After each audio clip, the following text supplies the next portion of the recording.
ಮಾಜಿ ಮುಖ್ಯಮಂತ್ರಿ ದಿವಂಗತ ಕೆಂಗಲ್ ಹನುಮಂತಯ್ಯನವರು ರಾಜ್ಯ ಕಂಡ ಪ್ರಾಮಾಣಿಕ ಹಾಗೂ ಧೀಮಂತ ರಾಜಕಾರಣಿ ಎಂದು ಮುಖ್ಯಮಂತ್ರಿ ಸಿದ್ದರಾಮಯ್ಯ ತಿಳಿಸಿದರು. ಬೆಂಗಳೂರಿನ ವಿಧಾನಸೌಧದಲ್ಲಿ ದಿವಂಗತ ಕೆಂಗಲ್ ಹನುಮಂತಯ್ಯನವರ ಜನ್ಮ ದಿನಾಚರಣೆ ಅಂಗವಾಗಿ ಅವರ ಪ್ರತಿಮೆಗೆ ಮಾಲಾರ್ಪಣೆ ಮಾಡಿ ನಂತರ ಮಾಧ್ಯಮದವರ ಜೊತೆ ಮಾತನಾಡಿದ ಅವರು, ಮಾಜಿ ಮುಖ್ಯಮಂತ್ರಿ ದಿವಂಗತ ಕೆಂಗಲ್ ಹನುಮಂತಯ್ಯ ಅವರು ಒಬ್ಬ ಪ್ರಾಮಾಣಿಕ ಹಾಗೂ ಧೀಮಂತ ರಾಜಕಾರಣಿ. ಸುಂದರವಾದ ಭವ್ಯವಾದ ವಿಧಾನಸೌಧ ನಿರ್ಮಿಸಿದ ಕೀರ್ತಿ ಅವರಿಗೆ ಸಲ್ಲುತ್ತದೆ. ಕರ್ನಾಟಕದ ಏಕೀಕರಣಕ್ಕಾಗಿ ಹೋರಾಡಿದ ನಾಯಕರಾಗಿ, ಕೇಂದ್ರದ ರೈಲ್ವೆ ಮಂತ್ರಿಯಾಗಿ, ಆಡಳಿತ ಸುಧಾರಣೆ ಆಯೋಗದ ಅಧ್ಯಕ್ಷರಾಗಿ ಸೇವೆ ಸಲ್ಲಿಸಿದ್ರು. ಸಂವಿಧಾನ ರಚನಾ ಸಮಿತಿಗೆ ಅಮೂಲ್ಯ ಸಲಹೆಗಳನ್ನು ನೀಡಿ ರಾಷ್ಟ್ರ ನಿರ್ಮಾಣದಲ್ಲಿ ಅಮೂಲ್ಯ ಕೊಡುಗೆಗಳನ್ನು ನೀಡಿದಂತಹ ಧೀಮಂತ ರಾಜಕಾರಣಿಯೊಬ್ಬರು. ಕರ್ನಾಟಕದ ಮುಖ್ಯಮಂತ್ರಿಯಾಗಿ ಸೇವೆ ಸಲ್ಲಿಸಿದ್ದಾರೆ. ರಾಜ್ಯದ ಪ್ರಥಮ ಚುನಾಯಿತ ಮುಖ್ಯಮಂತ್ರಿಯಾಗಿದ್ರು. ಹನುಮಂತಯ್ಯನವರು ವಿಧಾನಸೌಧಕ್ಕೆ ಬುನಾದಿ ಹಾಕಿದ್ದರು. ಉದ್ಘಾಟನೆಯ ಸಂದರ್ಭದಲ್ಲಿ ಅವರು ಮುಖ್ಯಮಂತ್ರಿಯಾಗಿರಲಿಲ್ಲ ಎಂಬುದೇ ನೋವಿನ ಸಂಗತಿ. ಅವರ ಆದರ್ಶ ಮತ್ತು ಸಿದ್ಧಾಂತಗಳು ಎಲ್ಲರಿಗೂ ಮಾರ್ಗದರ್ಶನ ನೀಡುತ್ತವೆ ಎಂದರು.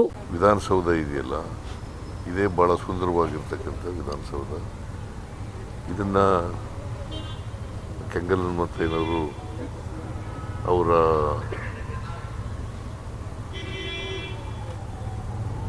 ಪ್ಲಾನ್ ಮಾಡಿ ಅವರು ಪ್ಲಾನ್ ಮಾಡಿ ಇದನ್ನು ಕಟ್ಟಿಸಿದಂಥದ್ದು ಅವರು ಅಂತಕ್ಕಂಥದ್ದನ್ನು ಇವತ್ತು ನಾವು ಮರೀಲಿಕ್ಕೆ ಸಾಧ್ಯ ಇಲ್ಲ. ಇಂಥ ಸುಂದರವಾದಂಥ ವಿಧಾನಸೌಧ ಕಟ್ಟಿಕೊಟ್ಟಿರ್ತಕ್ಕಂಥದ್ದು ಅವರಿಗೆ ಎಂಟೈರ್ ಕ್ರೆಡಿಟ್ ಹೋಗಬೇಕು ಅಂತಕ್ಕಂಥ ಮಾತುಗಳನ್ನು ಈ ಸಂದರ್ಭದಲ್ಲಿ ಹೇಳಲಿಕ್ಕೆ ಬಯಸ್ತಾ ಇದ್ದೀನಿ. ಜೊತೆಗೆ ಏಕೀಕರಣ ಹೋರಾಟ ಮಾಡಿದ್ರು.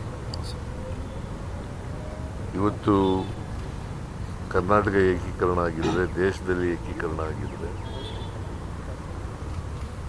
ಅವರದ್ದು ಕೂಡ ಕೆಂಗಲ್ ಹನುಮಂತಯ್ಯನವ್ರ ಪಾತ್ರ ಇದೆ ಅಂತಕ್ಕಂಥ ಮಾತುಗಳನ್ನು ಈ ಸಂದರ್ಭದಲ್ಲಿ ಹೇಳಲಿಕ್ಕೆ ಬಯಸ್ತೇನೆ. ಕೇಂದ್ರದಲ್ಲೂ ಕೂಡ ರೈಲ್ವೆ ಮಂತ್ರಿ ಆಗಿದ್ದರು.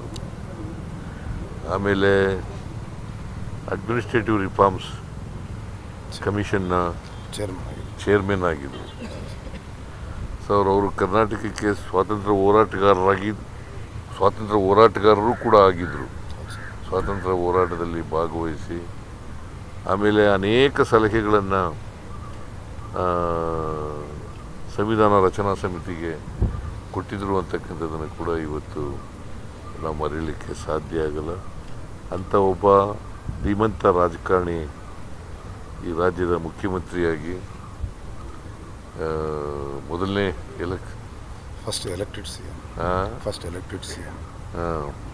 ಮೊದಲನೇ ಎಲೆಕ್ಟೆಡ್ ಚೀಫ್ ಮಿನಿಸ್ಟರ್ ಆಗಿದ್ದರು.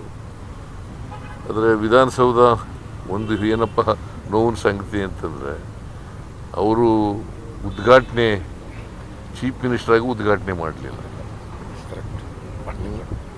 ಚೀಫ್ ಮಿನಿಸ್ಟರಾಗಿ ಉದ್ಘಾಟದು ಭಾಳ ನೋವಿನ ಸಂಗತಿ. ಯಾಕಂದರೆ ಈ ವಿಧಾನಸೌಧಕ್ಕೆ, ಇದು ಕಟ್ಟಡಕ್ಕೆ ಭಾಳ ಮುತುವರ್ಜಿ ತಗೊಂಡು ಸ್ವತಃ ಅವರೇ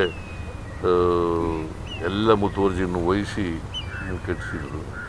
ಅದರ ಉದ್ಘಾಟನೆ ಅವರು ಚೀಫ್ ಮಿನಿಸ್ಟರಾಗಿ ಮಾಡಲಿಲ್ಲ ಅಂತಕ್ಕಂಥದ್ದು ನೋವಿನ ಸಂಗತಿ ಅಂತಕ್ಕಂಥ ಮಾತುಗಳನ್ನು ಈ ಸಂದರ್ಭದಲ್ಲಿ ಹೇಳ್ತೀನಿ. ಅದರಿಂದ ಅವರ ಆದರ್ಶಗಳು ಮತ್ತು ಸಿದ್ಧಾಂತ ನಮ್ಮೆಲ್ರಿಗೂ ಅವು ಮಾರ್ಗದರ್ಶನ ಅಂತಕ್ಕಂಥ ಮಾತುಗಳನ್ನು ಈ ಸಂದರ್ಭದಲ್ಲಿ ಹೇಳಲಿಕ್ಕೆ ಬಯಸ್ತೇನೆ. ಅದರಿಂದ ಭಾಳ ಮುಖ್ಯವಾಗಿ ಪ್ರಾಮಾಣಿಕವಾಗಿದ್ದಂಥ ಒಬ್ಬ ವ್ಯಕ್ತಿ,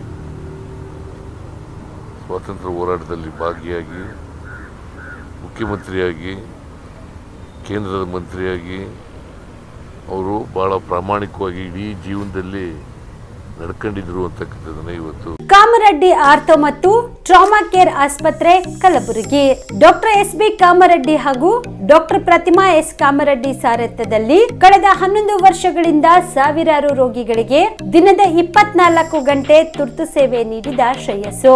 ಆರ್ಥೋ ಚಿಕಿತ್ಸೆಗೆ ನುರಿತ ವೈದ್ಯರ ತಂಡ, neuro surgery, joint replacement surgery, interventional pain clinic, plastic surgery, facial maxillo surgery, ದಿನದ 24 ಗಂಟೆ ಲ್ಯಾಬ್ ಸೌಲಭ್ಯ, ದಿನದ 24 ಗಂಟೆ ಮೆಡಿಕಲ್ ಸೌಲಭ್ಯ, ಡಿಜಿಟಲ್ ಎಕ್ಸ್ರೇ, ದಿನದ 24 ಗಂಟೆ ಬ್ಲಡ್ ಬ್ಯಾಂಕ್ ಸರ್ವಿಸ್, ದಿನದ 24 ಗಂಟೆ ಆಂಬ್ಯುಲೆನ್ಸ್ ಸೌಲಭ್ಯ. ಹೆಚ್ಚಿನ ಮಾಹಿತಿಗಾಗಿ ಸಂಪರ್ಕಿಸಿ ಸರ್ಕಾರಿ ಐಟಿಐ ಕಾಲೇಜು ಮುಂಭಾಗ, ಕಾಮರೆಡ್ಡಿ ಆರ್ಥೋ ಮತ್ತು ಟ್ರಾಮಾ ಕೇರ್ ಆಸ್ಪತ್ರೆ ಕಲಬುರಗಿ. Phone number 0847225 6163.